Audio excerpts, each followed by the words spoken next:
Well, today we start our new segment along with the election coverage. It's called The Candidate. Joining us now is Jayant Sinha. He studied at IIT and Harvard. He worked at McKinsey and the Umidyar Network. He is, of course, the son of BJP leader Yashwant Sinha. He's married to fund manager Punita Kumar Sinha as well. And he is now going to be standing from the constituency that his father has fought several elections from, the constituency of Hazaribagh. Jayant Sinha, appreciate you joining us here on The Candidate. Let me start by asking you about the reactions that are coming in from your very own party on your contesting from Hazaribagh. There seems to have been a sense of disquiet within the party itself. There are members that say that nominating you was not perhaps a sensible decision, that your father should have contested from the Hazaribagh constituency, and that you're in a sense giving your political rivals an advantage. How do you react to the comments that are coming in from your own party?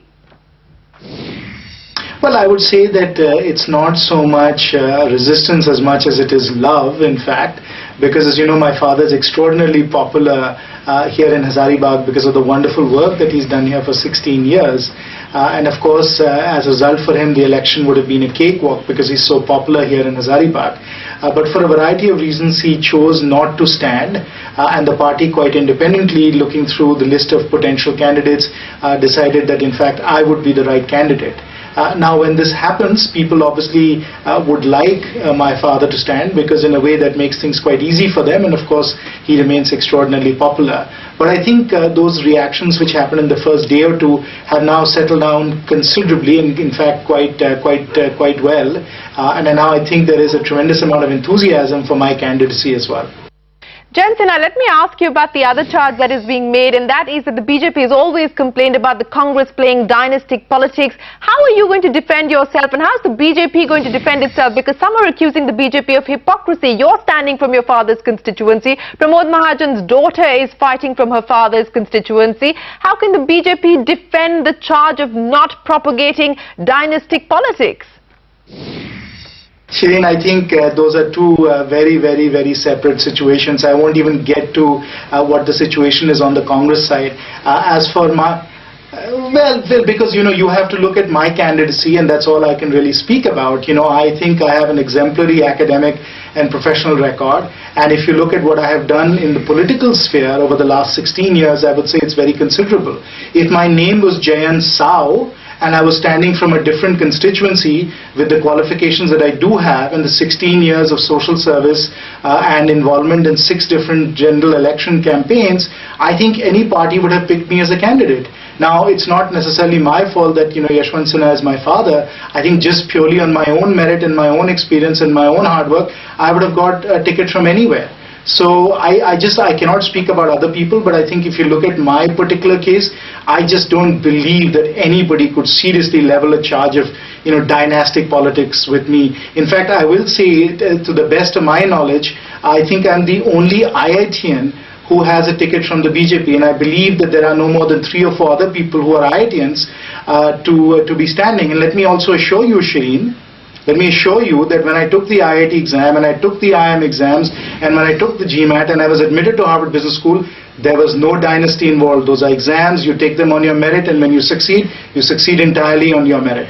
And let me also add that ultimately I will have to pass the most difficult examination, which is to stand in an election and to win the support of people. If I don't win the support of people, then where is the question of dynasty in any case? And I can tell you, people are absolutely sure and certain about the basis on which they vote for candidates, and they select candidates who they think are going to deliver the goods for them. They don't select any other candidate. All right, so you are going to be facing your first political test in that sense. But Jayant Sinha, according to you, what is likely to be the priorities as far as the economic agenda is concerned if the BJP were to come to power, in terms of resource allocation, in terms of what you intend to do on divestment or perhaps even privatization, in terms of realigning the party's ideology with the social commitments that the Congress and the UPA have made over the last 10 years? Give me a sense of the economic priorities if the BJP were to come to power. Well, I think Mr. Modi did a wonderful job on February the 27th when he laid out the economic agenda as he saw it for the government.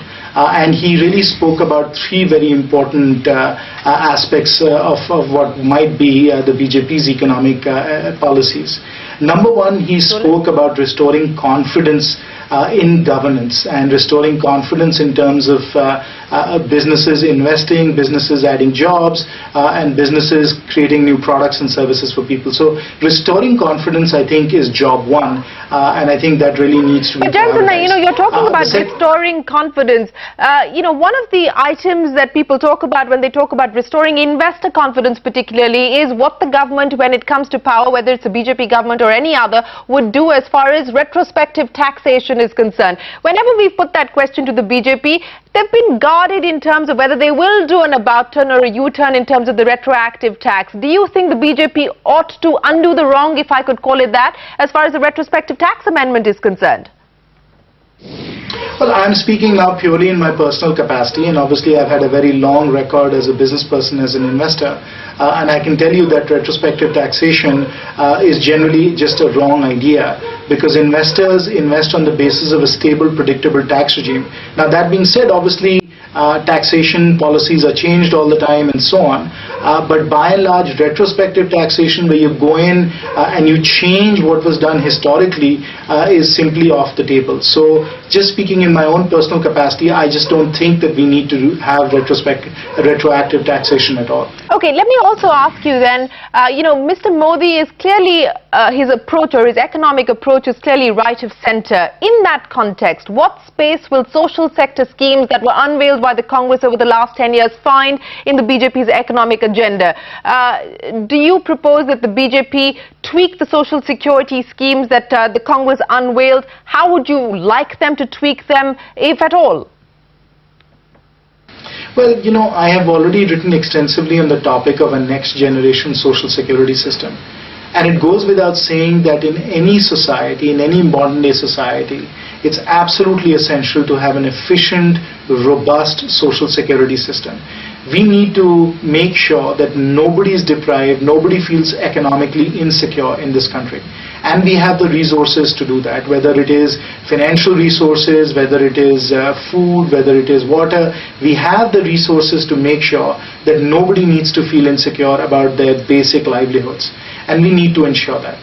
Now, with that in mind, we have to then take a look at the whole panoply of welfare schemes that have been created by the UPA government and find out which of these schemes, in fact, are delivering literally the goods and are making it possible for people to lead a life of dignity.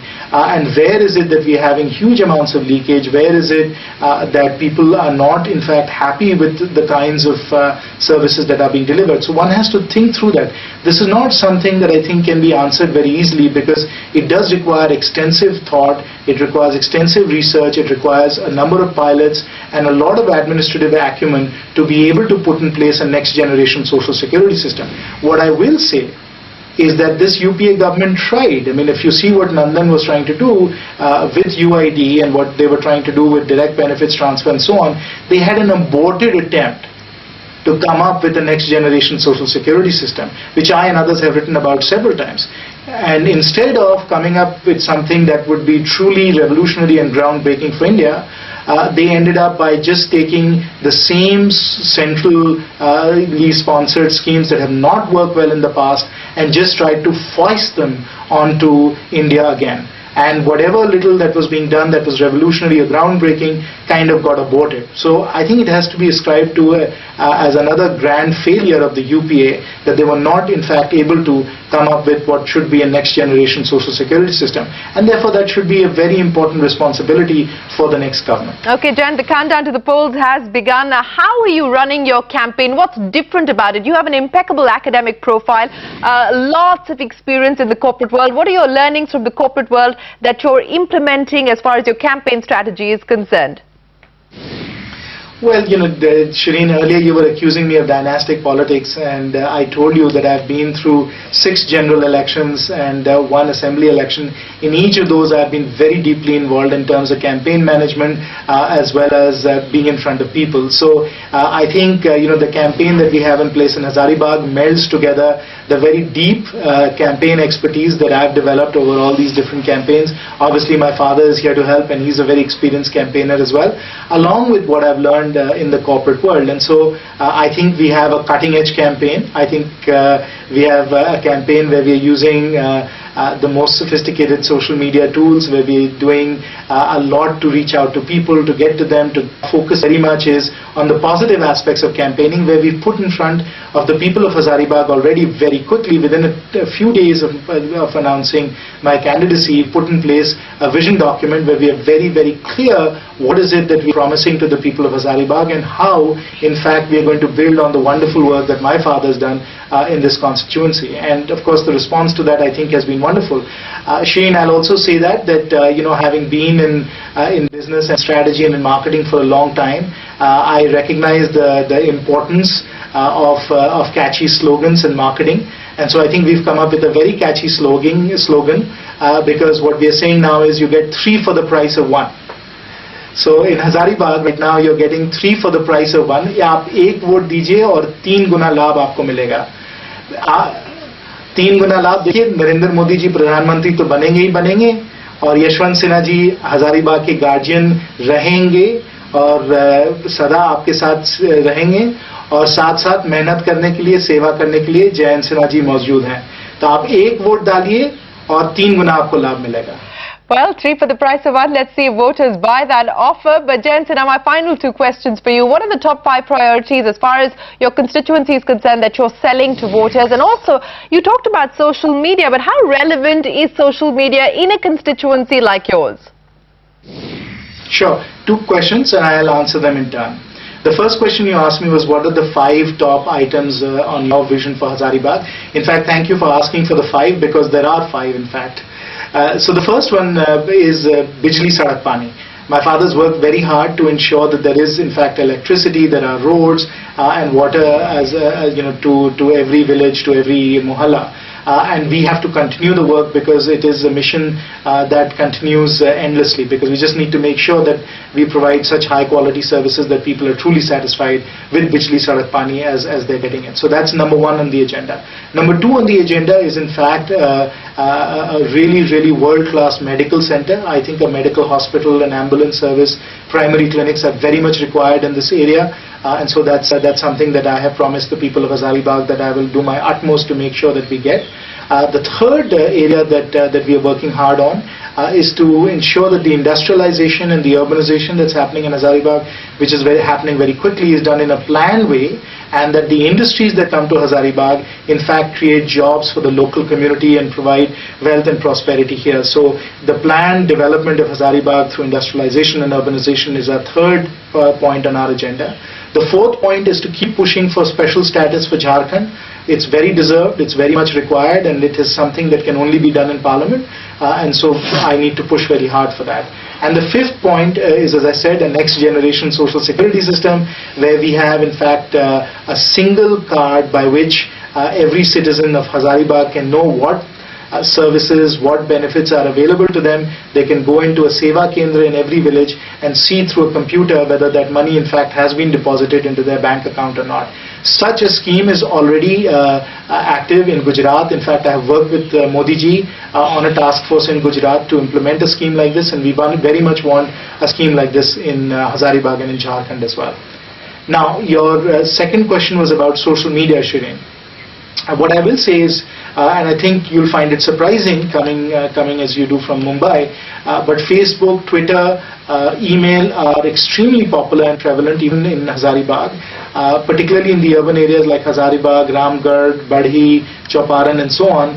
People are on Facebook through mobile phones all the time, and we are very active on social media, and people are very appreciative of that. We've got our message across, we've got lots and lots of young people following us, and as one person reads about what our thinking is and what we're doing, that message is then communicated through them to tens of others. So we are having huge impact through social media, and that is part of, as I said, the melding together of political experience and campaigning with what I know is happening in social media and technology in the corporate sector. Well, Jayant Sinha, thanks very much for joining us here on The Candidate. We wish you the very best of luck as you make your political debut. It's a large constituency, 130 kilometers, Hazaribagh, your father's constituency. So we hope that the Sinha legacy is taken forward by you. Thanks very much for joining us here on CNBC TV 18.